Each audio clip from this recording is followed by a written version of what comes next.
বাবা, দূর ছাই, ভালোই লাগছে না কিছু। উফ, এবছর কি রকম আক্কেলে গরম পড়েছে। ও মন্ত্রী, এইরকম গরম পড়ার কারণ কি বলতে পারো? এবার আমের ফলন খুব ভালো হবে। দূর দূর, তোমাকে বললাম গরম কেন পড়েছে, আর তুমি বললে আমের ফলন ভালো হবে। এটা সত্যি মহারাজ যে আমের ফলন ভালো হলে সে বছর গরম পড়বে। তার মানে আমের সাথে ঘামের একটা মিল আছে। ঘাম না হয় সহ্য করা গেল, কিন্তু ঘামের সাথে যে বিদঘুটে গন্ধ, সেটা দূর করা যায় কি করে? আগে মহারাজ গায়ে আতর ছড়িয়ে দিন। আমি যেমন আতর মেখে রাজসভায় আসি। ও, এই বিদঘুটে গন্ধটা তোমার শরীর থেকেই আসছে। ঠিক যেন পাখির গায়ের গন্ধ। গন্ধমুশিক। গোপাল, ভালো হবে না বলে দিচ্ছি। তুমি সব সময় কিছু না কিছু বলে সবার সামনে আমাকে ছোট করার চেষ্টা করো। ভুলে যেও না আমি এ রাজ্যের মন্ত্রী। এই চুপ করো তো মন্ত্রী, এই প্যাচ প্যাচে গরমে আর ঘামের গন্ধে তো মন এমনিতেই বেজায় বেজার হয়ে রয়েছে, তার মধ্যে তুমি আর কাঁদুনি গেও না। ও বিজ্ঞানী, কি করে এই ঘামের পচা প্যাচ প্যাচে গন্ধকে দূর করা যায় সেটা ভাবো না। হ্যাঁ, এই ঠিক আছে মহারাজ, আমি আজ থেকেই ভাবতে শুরু করছি। কিছুদিনের মধ্যেই একটা কিছু আবিষ্কার করে নেব। কিছুদিন মানে? না না না, আমি তোমাকে আজকে রাতটা দেব, কাল আমাকে এই গন্ধ নিবারণের উপায় দিতে হবে। তাই হবে মহারাজ, তাই হবে। তোমার উপর আমরা সবাই নির্ভর করে আছি বিজ্ঞানী। এই দুঃসহ গরমের ঘাম আর ঘামের গন্ধ চিরতরে দূর করে দাও, তবেই মহারাজের শান্তি, আর তার সাথে আমাদেরও শান্তি। গরমের ঘাম দূর করতে পারবো না, তবে শরীরে ঘাম যে গন্ধের সৃষ্টি করে সেটা দূর করতে পারবো আশা করি। ব্যাস ব্যাস, তাতেই হবে।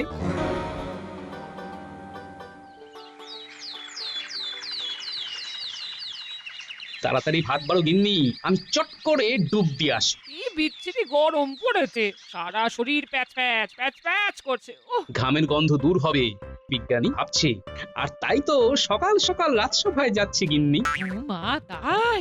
তাহলে তো খুব ভালো হয়। গরমকালে সব ভালো, শুধু এই বিকেল ঘামের গন্ধ ছাড়া। আমি ভাত বাড়ছি গো, তুমি ডুব লাগিয়ে এসো।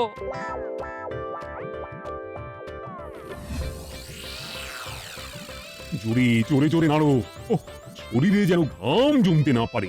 একটা উপায় আছে মহারাজ, এই ঘামমুক্ত গরমকাল কাটানো। কাল সারা রাত ধরে ভেবেছি, কেবল ভেবেই চলেছি। ভেবে ভেবে এই সিদ্ধান্তে পৌঁছেছি, বলবো মহারাজ? আর বলবেন না, এখন আমরা বিজ্ঞানীর কাছ থেকে শুনবো পচা ঘামের গন্ধ দূর করবার উপায়। হ্যাঁ বিজ্ঞানী, তো তুমি বলো তো, এই রাজসভা কি করে মনোমুগ্ধকর গন্ধে ভরে যাবে? মহারাজ, আমার কাছে এমন একটি জিনিস আছে যেটা মাখলে সারা শরীর স্নিগ্ধ গোলাপের গন্ধে ভরে যাবে। হ্যাঁ, শরীর স্নিগ্ধ হলেই মন স্নিগ্ধ, আর সারা শরীর দিয়ে মিষ্টি গন্ধ বের হলেই রাজসভাও মিষ্টি গন্ধে ভরে উঠবে। বাহ বাহ বাহ বাহ বাহ বাহ, তুমি ধন্য বিজ্ঞানী। তা এই বস্তুটিকে কি বলবো বলো তো বিজ্ঞানী? এই বস্তুটি হলো গোলাপ ফুলের পাপড়ির নির্যাস দিয়ে তৈরি সাবান। স্নানের সময় জলের সাথে মিশিয়ে শরীরে ঢালুন, দেখবেন মন জুড়িয়ে যাবে। এই শুধু একটাই ফুলের নির্যাস আছে? না মহারাজ, আছে 3টি ফুলের নির্যাস, গোলাপ, বেল আর জুঁই। কিন্তু একটা সতর্কবার্তা আছে মহারাজ এই সাবান জল সম্পর্কে। সেটা আবার কি? এই সাবান জলে পা পিছলে গেলে পা ভেঙে যাবে, অতএব সাবধানে স্নান করে জলটা ফেলে দিতে হবে। ব্যাস ব্যাস, ওটা আমাদের বলতে হবে না। স্নান করব, আর স্নান করার পর জল ফেলে দেব। বিজ্ঞানী, তোমার এই সুন্দর আবিষ্কারের জন্য তোমাকে আমার এই মহামূল্য রত্নহার উপহার দেব। এসো এসো বিজ্ঞানী, তুমি আমার কাছে এসো। এই না,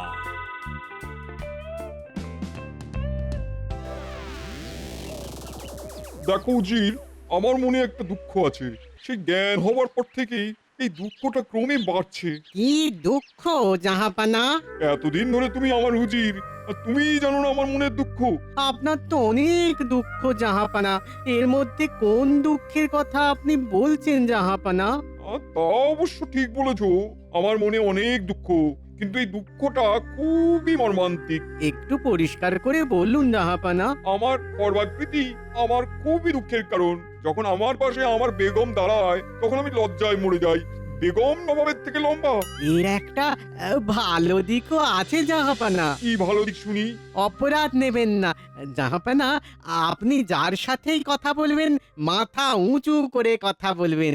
জানেন তো, সাহসী লোকেরা মাথা উঁচু করে কথা বলে আর দুর্বল মানুষ মাথা নিচু করে কথা বলে।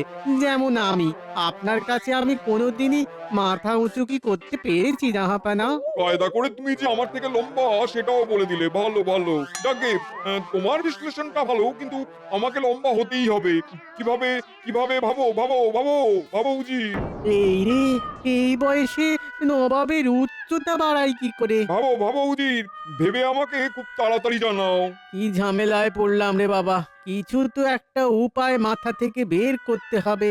দেখি সারা রাত ভাবি, দেখি সকালে বুদ্ধি খোলে কিনা।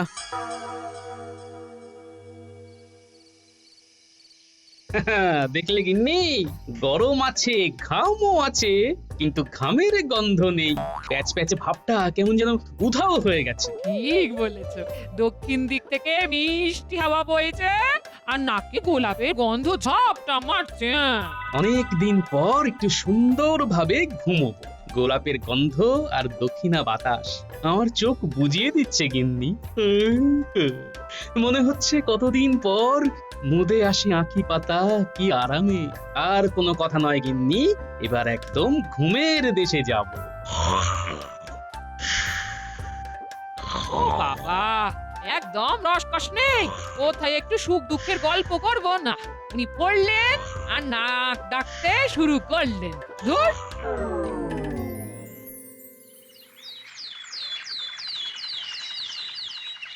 বাহ বাহ। হুম, আজ সারা রাজসভা কিরকম ফুলের গন্ধে একেবারে ম ম করছে। বিজ্ঞানী, তোমার এই আবিষ্কার আমার মন একেবারে জিতে নিয়েছে। মহারাজের জয় হোক। নবাব সাহেব একটা পত্র পাঠিয়েছেন। দাও দেখি নবাব বাহাদুর কি বলতে চেয়েছেন। ও মন্ত্রী, এই নাও পত্র, পড়ে শোনাও। যথাজ্ঞা মহারাজ। মহারাজ, নবাব বাহাদুর একটা আর্জি করেছেন। নবাব বাহাদুর আর্জি করছেন? তা কি আর্জি, তাড়াতাড়ি বলো। আর্জিটা বড়ই অদ্ভুত। নবাব বাহাদুর আর একটু লম্বা হতে চান। উনি বলেছেন, মহারাজ কৃষ্ণচন্দ্রের নবরত্ন সভার সভাসদদের আলোচনার মধ্য থেকে যদি কোনো উপায় বার হয় তবে তাকে তিনি 500 স্বর্ণমোহর পুরস্কার দেবেন। এই আবার কি আর্জি? উচ্চতা আবার কিভাবে বাড়ানো যায়? আমরা সবাই মিলে ভাবি। হ্যাঁ, একটা কিছু সমাধান সূত্র তো পাওয়া যাবেই। কি বিজ্ঞানী, এমন কিছু তেল আছে নাকি যেটা উচ্চতা বৃদ্ধিতে সাহায্য করবে? বিজ্ঞান বলে 18 বছরের পর শরীরের বৃদ্ধিকারক কোষগুলো অক্ষম হয়ে পড়ে। আমাদের যা বৃদ্ধি সব 18 বছরের আগে। সুতরাং ও মন্ত্রী, তোমার মাথায় কিছু আসছে? না মহারাজ, উচ্চতা বিষয়ক কোনো কিছুই আমার মাথায় আসছে না। দুধ, তুমি বিশ্রাম করো। আমি বরং কাল সকালে নবাব বাহাদুরের আর্জির জবাব দেব। যথাজ্ঞা মহারাজ। আজ রাতটুকুই আছে ভাবার জন্য। কাল সকালে আমার সমাধান সূত্র চাই। তাহলেই হবে মহারাজ। হাতি ঘোড়া গেল তল, মশা বলে কত জল। আয় মাপি। তুমি কি বিজ্ঞানীর থেকেও বড় বিজ্ঞানী নাকি গোপাল? হ্যাঁ, যে ওই লম্বা হওয়ার উপায় আবিষ্কার করবে? হ্যাঁ, বুদ্ধি বলে একটা অস্ত্র আমার মগজে আছে, যেটা মন্ত্রী মশাইয়ের নেই। কি, তুমি আমাকে বুদ্ধিহীন বললে? সেটা কাল প্রমাণ হবে মহারাজ। কাল আমি একটা সমাধান সূত্র বার করবই। আর মন্ত্রী মশাইয়ের বুদ্ধির পরীক্ষার জন্য মহারাজ আপনার কাছে একটা আবেদন রাখবো। বলো বলো, কি আবেদন? তোমার সব আবেদন মঞ্জুর। মহারাজ, কাল সকালে রাজসভায় আমার একমাত্র সেদ্ধ ডিম চাই। হ্যাঁ, সিদ্ধ ডিম দিয়ে কি হবে গোপাল? মন্ত্রী মশাইয়ের বুদ্ধির পরীক্ষা হবে মহারাজ। ডিম দিয়ে বুদ্ধির পরীক্ষা? আমরা তো আর এই অনাচার দেখতে পাচ্ছি না। একটা নাপিতে এত সাহস হয় কি করে? কাল আমার বুদ্ধির পরীক্ষা কার কাছে? না গোপাল ভাঁড়ের কাছে। আমাদের তো কিছুই করার নেই। গোপাল বুদ্ধি দিয়ে মহারাজের সব সমস্যার সমাধান করে দিচ্ছে, কালও দেবে। ওর সাথে লেগে কিছুই করার নেই। সব সময় নিজেকে সব কিছুর থেকে আলাদা করে রাখবে, সাপের মুখেও চুম খাবে, আবার ব্যাঙের মুখেও চুম খাবে। দেখ কাল গোপাল কি বুদ্ধি বার করে। তার আগে ওই সিদ্ধ ডিম দিয়ে কি পরীক্ষা নেয় সেটা একটু ভাবুন মন্ত্রীমশাই। ডিম নিয়ে যে কি পরীক্ষা নেবে সেটা তো ভাবতেই পারছি না। দেখি আজ সারা রাত ধরে ভাববো। চলি গো, কাল দেখা হবে।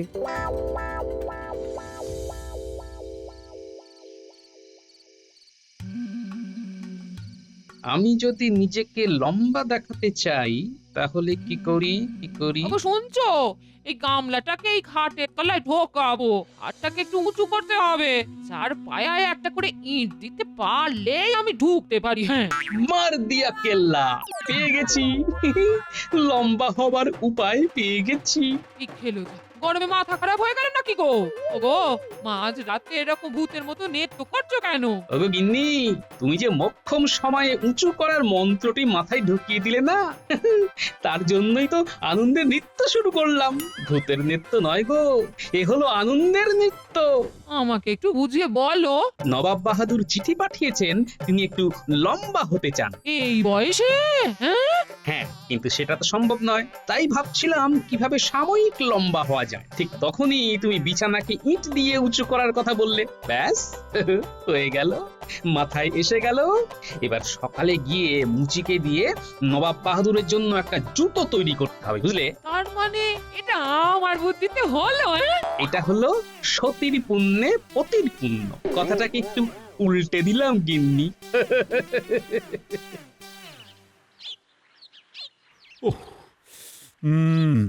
আজ এত গুরুত্বপূর্ণ এক সভা, কিন্তু গোপাল এত দেরি করছে কেন? ভালোই হয়েছে, আমার বুদ্ধির পরীক্ষাটা আর হবে না।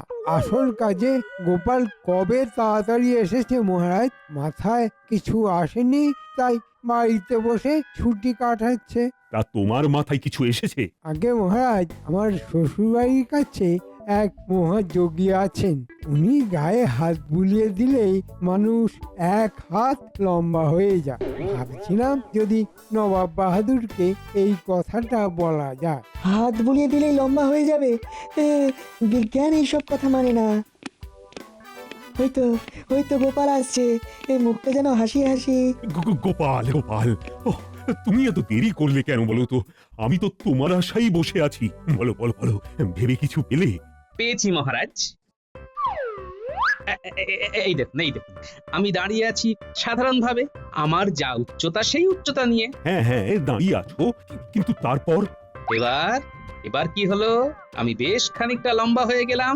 তার মানে নবাব বাহাদুর পায়ের পাতার ওপর ভর দিয়ে এখন থেকে হাঁটবেন?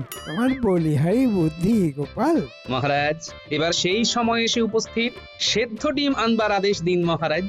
মহারাজ, গোপাল কথা ঘোরাচ্ছে। না না না, গোপাল তো কথা ঘোরাবার মানুষ নয়। প্রহরী, প্রহরী, সিদ্ধ ডিম নিয়ে এসো। দেখি ডিমের মধ্যে কি চমৎকার লুকিয়ে আছে।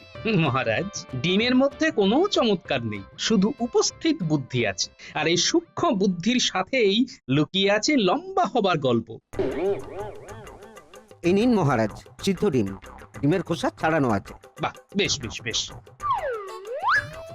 নিন মন্ত্রী মশাই, এই ডিমকে লম্বা করে বসান। তুমি কি বোকা গোপাল? ডিমকে কেউ কি লম্বা করে দাঁড় করাতে পারে? পারে, আপনি পারবেন না? না। স্বীকার করে নিলেন তো?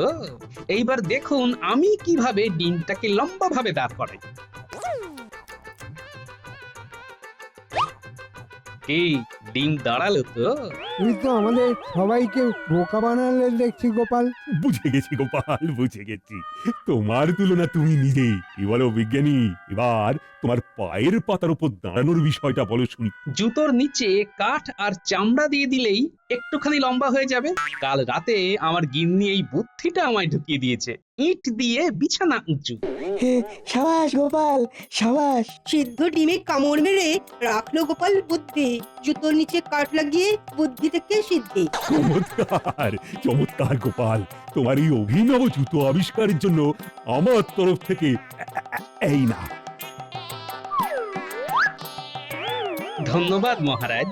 তা এই দ্রুত হাতে পাচ্ছি কবে? 3 দিন পর মহারাজ। বেশ বেশ, 3 দিন পর তুমি ওই দুটো নিয়ে মুর্শিদাবাদে চলে যাবে, নবাব বাহাদুরের হাতে তুলে দেবে। আমি দূতের হাতে পত্র পাঠিয়ে দিচ্ছি। যথা আজ্ঞা মহারাজ। তুমি আজ যেভাবে রাজ্যের নাম রাখলে তা অভাবনীয়। হ্যাঁ, সতীর পুণ্যে পতির পুণ্য। এবার তুমি নিজে গিয়ে নবাব বাহাদুরের হাতে জুতোটা তুলে দিও। নবাব বাহাদুর খুব খুশি হবেন। বিজ্ঞানী, ওই দেখো মন্ত্রী আর সেনাপতি দুজনে কিছু বলছে। আর কি বলবে, তোমার মুন্ডুপাত করছে। যাই একবার শুনে আসি। নিজের বদনাম অপরের মুখে শুনতে খুব ভালো লাগে। ঠিক আছে, তুমি তোমার বদনাম শুনতে যাও, আমি আমার ঘরের দিকে পা বাড়াই। সেনাপতি, কিছুতেই গোপালকে নিজের হাতের মুঠোয় আনতে পারছি না। এই দানটাও জিতে গেল। আপনার হাতেও একটা ওই অস্ত্র এখনো আছে মন্ত্রী মশাই। আচ্ছা, খোলা মনে খোলা হাওয়ায় আমার ক্ষতির আলোচনা। বাহ, শুনি তো। কি অস্ত্র? সাবান গোলা জল। কাল গোপালের আসার আগে রাজপ্রাসাদের ওই দোরগোড়ায় সাবান গোলা জল ফেলে রাখবেন। পিছলে পড়বে, পা ভাঙবে, ব্যাস জুতো নিয়ে আপনি যাবেন মুর্শিদাবাদ। বলবেন যে এই ভাবনা আপনার। বাহ, ভেবেছো তো খুব ভালো। আরো আছে মন্ত্রী মশাই। বলো বলো, শুনছি। মহারাজ সাথে সাথে রাজকবিরাজ মশাইকে ডেকে পাঠাবেন। তখন আপনি মহারাজকে বলবেন গোপালের পরিচর্যার দায়িত্ব আপনার। ব্যাস, বুঝে গেছি, আর বলতে হবে না। কবিরাজের দেওয়া সুস্থ হবার ওষুধ গুলে দেব না। বাহ, খুব ভালো। তাহলে এই হলো আপনার চাল। ভালো ভালো। জাহাপনা, এই হলো মহারাজ কৃষ্ণচন্দ্রের পত্র। উনি জানিয়েছেন যে আপনার সমস্যার সমাধান হয়ে গেছে। 2 দিন পরে কৃষ্ণনগর থেকে একজন আসবে, তার কাছেই থাকবে আপনার সমাধান। উজির, কৃষ্ণচন্দ্রের লেখা পত্রটা ভালো করে পড়ো। এবার আমার আনন্দের সীমা নেই। এবার আমাকে খর্বকায় কেউ বলতে পারবে না। উজির, তুমি সঠিক ভাবনা ভেবেই কৃষ্ণনগরে পত্র পাঠিয়েছিলে। সঠিক সিদ্ধান্ত। যথা আজ্ঞা জাহাপানা। এখন শুধু সমাধান কি সেটা জানার অপেক্ষা। আজ আর ঘুম আসবে না।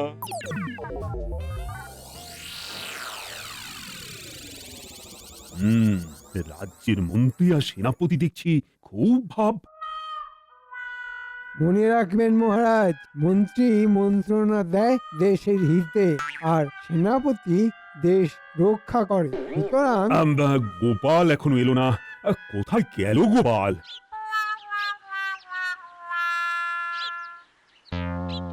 বাহ, ব্যবস্থা সব পাকা। এবার আমার মন্ত্রী মশাইয়ের পাতা ফাঁদে পড়ে 2 দিন অভিনয় করতে হবে। ঠিক আছে, চল। ওরে বাবা রে, এই দরজার গোড়ায় কে সাবান জল ফেলে রেখেছে রে? গোপালের আওয়াজ মনে হলো না। তাই তো মনে হলো। দেখুন আবার গোপাল কি বিপদে পড়লো। কি গোপাল এখানে পড়লে কি করে? খুব লেগেছে? কি আর করবো মন্ত্রী মশাই, কোন ব্যাককেলে মানুষ দরজার মুখে সাবান জল ফেলে রেখেছে। সত্যি এখানে সাবান জল? মন্ত্রী, কি ব্যাপার? ও বাবা, মহারাজ, মন্ত্রী মশাই কিভাবে জানবেন? এ তো সাধারণ ব্যাপার। আমি গোপালের সব দায়িত্ব আমি আমার কাঁধে তুলে নিলাম। মুর্শিদাবাদে যাবার কথা, সেটা কি হবে? সে না হয় আমি চলে যাব। ভাবছেন কেন মহারাজ? আমি ঠিক সুস্থ হয়ে উঠবো। তোমায় সুস্থ হওয়াচ্ছি। তুমি এখন আমার হেফাজতে বিশ্রাম নাও। মহারাজ, গোপালকে রাজবাড়ির অতিথিশালায় রেখে অবিলম্বে চিকিৎসার ব্যবস্থা করুন না। খুব ভালো বলেছো মন্ত্রী। আজ থেকে গোপাল তুমি রাজ অতিথিশালায় চিকিৎসাধীন থাকবে। রাজবৈদ্য, তুমি এক্ষুনি গোপালের চিকিৎসা শুরু করো। এইরকম একটা যে হবে সেটা আমি আগেই ভেবে রেখেছি। গিন্নিকে সব বলা আছে। এবার এখান থেকেই মুর্শিদাবাদ চলে যাব, শুধু কিছুদিন রাজভোগ খাবো।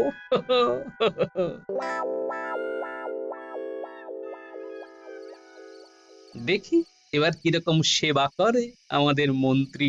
গোপাল, আর চিন্তা নেই। তুমি এখন আমার জিম্মায় আছো। তোমার সব দায়িত্ব আমার। গোপাল, তুমি খুব ভাগ্যবান। মন্ত্রী মশাই এবং সেনাপতি তোমার সেবা করছে। আমার মতো ভাগ্য যেন সবার হয়। মন্ত্রী মশাই, আপনার এই সেবা আমি জন্ম জন্মান্তরে ভুলবো না। আমি খুব তাড়াতাড়ি সুস্থ হয়ে যাব।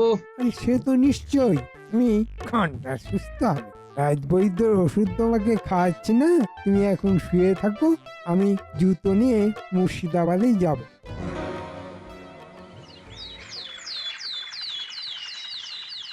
ও, গোপাল তো সুস্থ হলো না।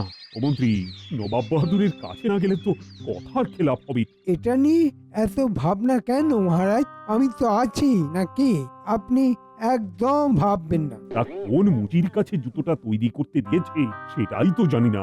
আমি গোপালের কাছে গিয়ে জেনে আসছি মহারাজ। কাউকে কোথাও যেতে হবে না। আমি আজ সকালে মুচির কাছে গিয়ে জুতোটা নিয়ে এসেছি। এই যে মহারাজ, নবাব বাহাদুরের লম্বা হবার জুতো। বাহ বাহ বাহ, তুমি সুস্থ হয়ে গেছো? উমা, অসুস্থ হলাম কবে মহারাজ? মানে তুমি পিছলে পড়োনি?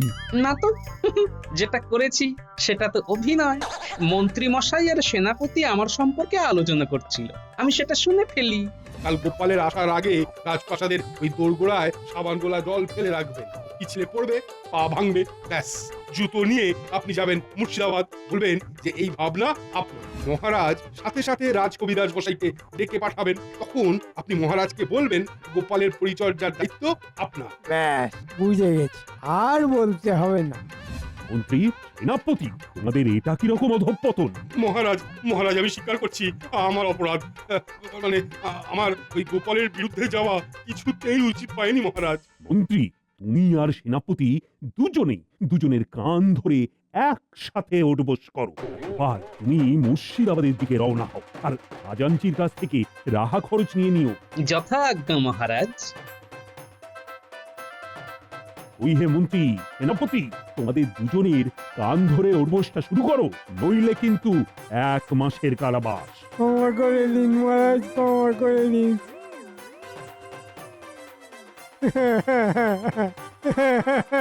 ক্ষমা নেই, বরং ওঠবস আছে। শুরু করো, হ্যাঁ।